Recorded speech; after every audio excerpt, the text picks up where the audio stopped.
एक ऐतिहासिक कार्य का प्रारंभ किया, नीलकंठ वर्णी के रूप में।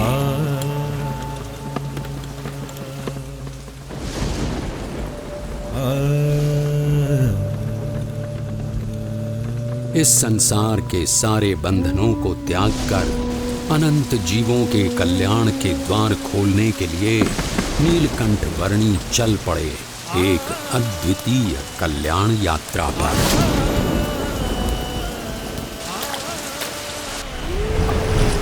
बाढ़ से उफनती हुई सरयू नदी की ओर नीलकंठ वर्णी की इस असाधारण यात्रा का प्रारंभ साधारण कैसे हो सकता था।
प्रकृति की गोद में पैदल चल पड़े केवल 11 वर्षीय नीलकंठ वर्णी अकेले थे, फिर भी रोमांचित थे, क्योंकि संसार के सारे बंधन दूर अयोध्या में ही छूट चुके थे।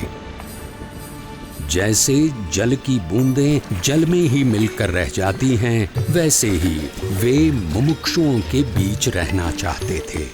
और अब तो उनके चरण भी मुक्त थे, हर उस जगह तक जाने के लिए जहां वे जाना चाहते थे।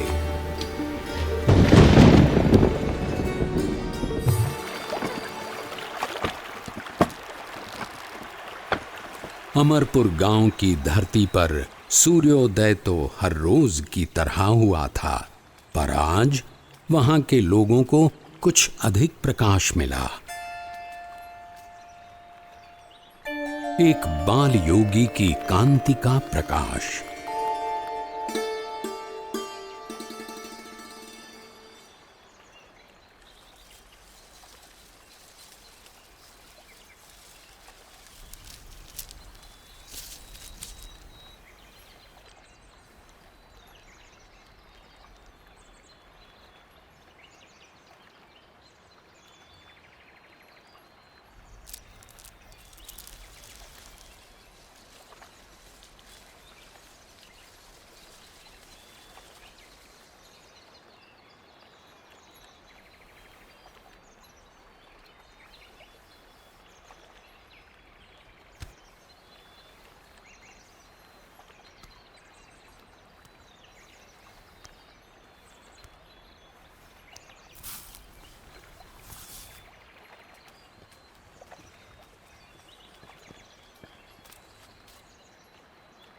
प्रसाद के लिए धन्यवाद।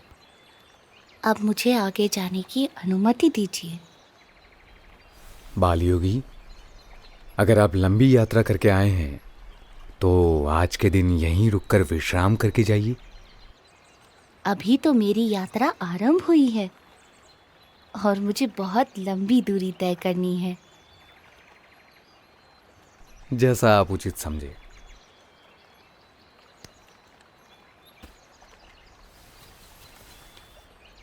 ये लीजिए, शाम के लिए कुछ फल साथ ले जाइए। सुबह शाम की चिंता करनी होती तो संसार का त्याग ही क्यों करता। जो जीवन के अगले पल देंगे वे ही पल पल के लिए सब कुछ देंगे।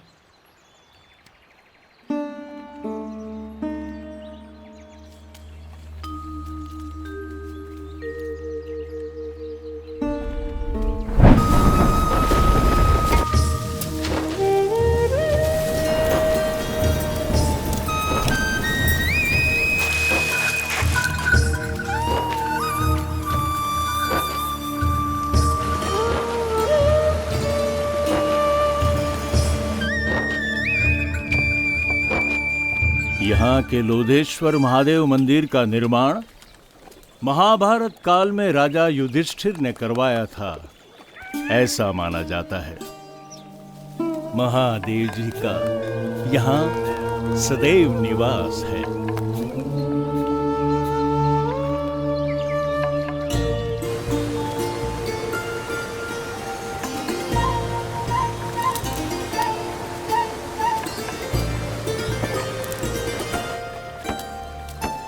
निडर, निशंक और निश्चल गति से अविरत यात्रा कर रहे नीलकंठ वर्णी की जीवन शैली एक योगी की परिभाषा को जैसे उन्नत कर रही थी।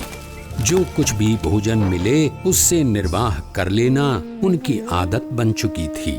एक ब्रह्मचारी की तरह आसन मुद्रा में ही निद्राधीन होना उनका नियम बन चुका था और मुमुक्षुओं की खोज में चलते रहना उनका नित्य क्रम।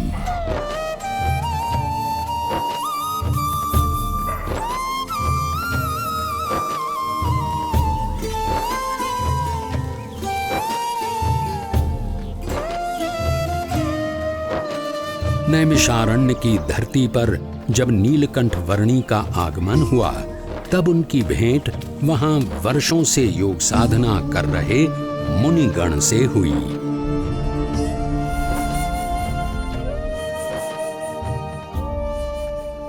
आपकी उपस्थिति से ही प्रतीत हो गया कि हमारी वर्षों की योग साधना सार्थक हो गई, अर्थपूर्ण हो गई।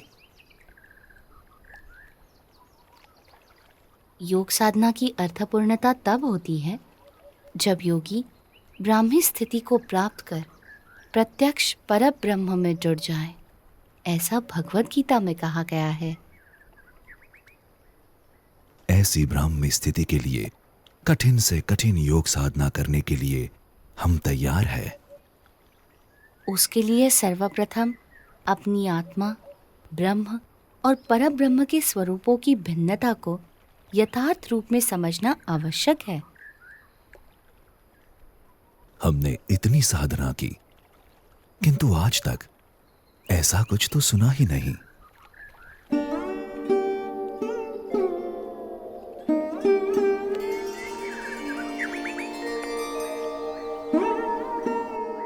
बाल योगी, आपके विचारों में कुछ नवीनता है। हमारी अभिलाषा है कि आप सदैव हमारे साथ यहीं रहें। वैसे भी इस नैमिषारण्य से अच्छा स्थान इस पृथ्वी पर कहीं नहीं है। ऋषिवर, जहां भी भगवान या उनके सच्चे ब्रह्म स्वरूप सत्पुरुष की निश्रा है, वैसा हर एक स्थान नैमिषारण्य तीर्थ के समान ही है। नैमिषारण्य से चल पड़े नीलकंठ वर्णी सहजापुर आ पहुंचे।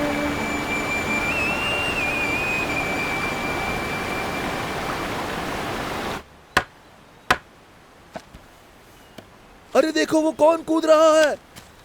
अरे अरे अरे रुको, नदी में मत कूदना, भयानक तूफानी बाढ़ चली है।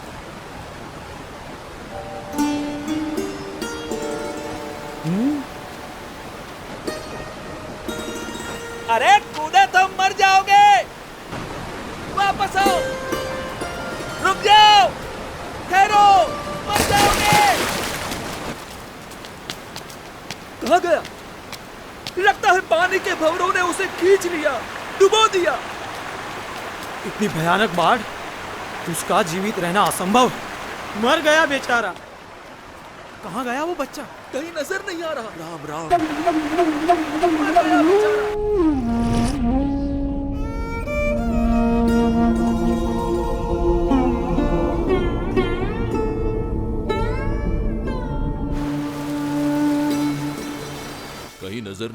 पानी के भंवरों ने उसे खींच लिया।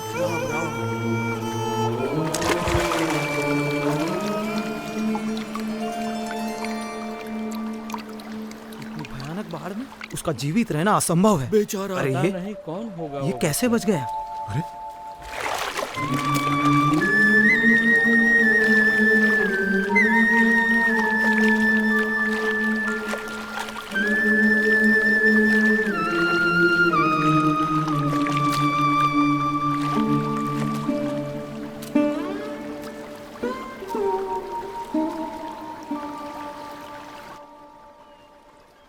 आप इतनी सहजता से इतनी तूफानी बाढ़ में कैसे कूद गए? आपको डर नहीं लगा? भीतर की शांति ऊपर के तूफानों को भी शांत कर देती है। ऊपर के तूफानों से डरोगे तो भीतर की शांति कैसे पाओगे?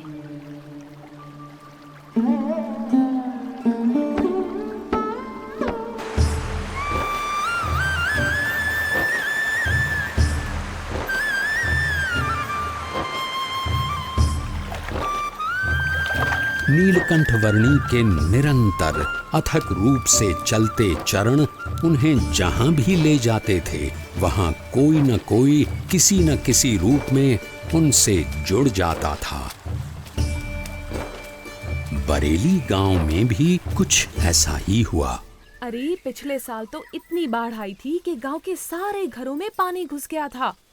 यहाँ तक कि हमारे खेतों में भी फसल बर्बाद होते होते रह गई थी। हम भी अपनी भेड़ बकरियों को बड़ी मुसीबत से बचा पाए थे। वैसे भी कुदरत के सामने हम क्या कर सकते हैं? जो भगवान चाहेंगे वही होगा। सब उसके हाथ में है। हाँ, सो तो है। हरि करे सो होय जगत में, हरि करे सो होय। चाहे करे नर कोटि उपाय, कर कदू जो कोय जगत में हरि। अरे रुक क्यों गई? गाना। हाँ? कितना प्यारा बच्चा है। केवल बच्चा है या कुछ इतना छोटा बालक और योगी?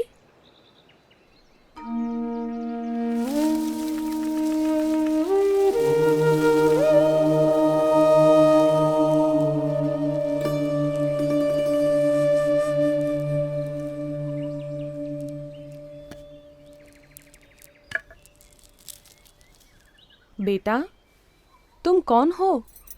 तुम्हारा नाम क्या है? यूं तो सारे नाम मेरे ही हैं, पर आप चाहें तो मुझे नीलकंठ बुला सकते हैं। नीलकंठ? पर तुम यहाँ क्या कर रहे हो बेटा? तुम्हारा घर कहाँ है? उस घर का तो मैं त्याग कर चुका हूँ। फिर भी मैं जहाँ भी हूँ घर में ही हूँ, क्योंकि मेरा घर तो सारा विश्व है। पर इतनी छोटी उम्र में तुमने अपनों को क्यों छोड़ा? सबको अपनाने के लिए। जो भटक गए हैं उन्हें घर वापस लाने के लिए। तुम हो तो इतने छोटे से, पर बातें बहुत बड़ी बड़ी करते हो।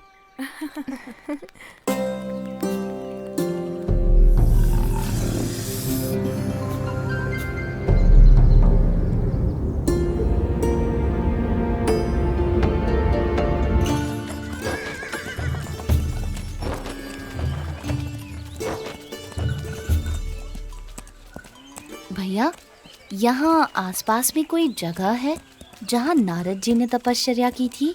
हाँ, उस जगह का नाम ही नारद वन है। यहीं से उस तरफ का रास्ता पड़ता है। अरे वो बच्चा अकेला जा रहा है। किंतु तुम्हारा अकेले वहां जाना ठीक नहीं होगा। बड़ी भयानक जगह है। नीलकंठ वर्णी ऐसे भयानक वनों में भी सहज रूप से चले जाते थे जहां दिन में भी सूरज की किरणें प्रवेश नहीं कर सकती थीं।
सुबह हो या शाम, दिन हो या रात, ऐसे अनेक बीहड़ वनों को पार करते हुए, कईयों को अपने स्वरूप की स्मृतियां देते हुए कुछ दिनों की यात्रा के बाद नीलकंठ वर्णी नारद वन आ पहुंचे।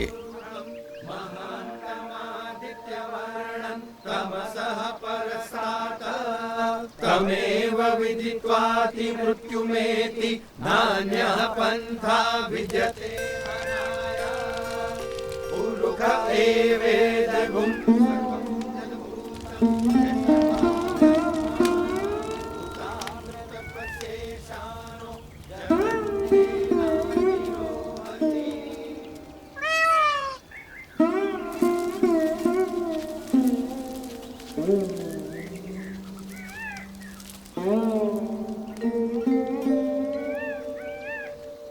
आपके दर्शन मात्र से प्रतीत होता है कि कई वर्षों से जिनका स्मरण हम अपने हृदय में करते आए हैं, वो भगवान स्वयं आज हमारे समक्ष प्रकट खड़े हैं।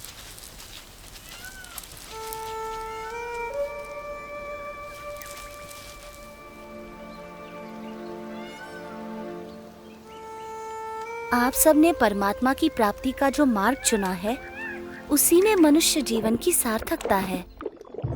ये मार्ग विकट है, पर हमें इस मार्ग पर चलते रहना है। चाहे कितनी भी समस्याएं आए, कितनी भी बाधाएं आए और मृत्यु भी क्यों न आ जाए, किसी भी परिस्थिति में हमें उठ खड़ा होना है। सच्चे भाव से, सच्ची लगन से परमात्मा प्राप्ति के मार्ग पर चलते रहना है, तो परमात्मा कृपा करके हर अंधेरे को दूर कर हमारे जीवन में उनकी प्राप्ति की सुबह लाएंगे। नीलकंठ वर्णी की कल्याण यात्रा में कई ऐसे लोग थे जिन्होंने उनकी सेवा का अवसर जाने न दिया। ये भी ग्रहण कीजिए। चाहे वो कोई सामान्य भाविक जन हो या फिर स्वयं गंगा जी भी क्यों न हो।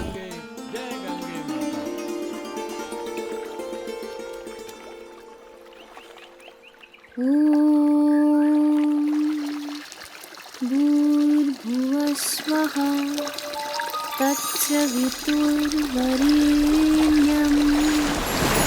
भर्गो देवस्य धीमहि धियो यो नः प्रचोदयात्।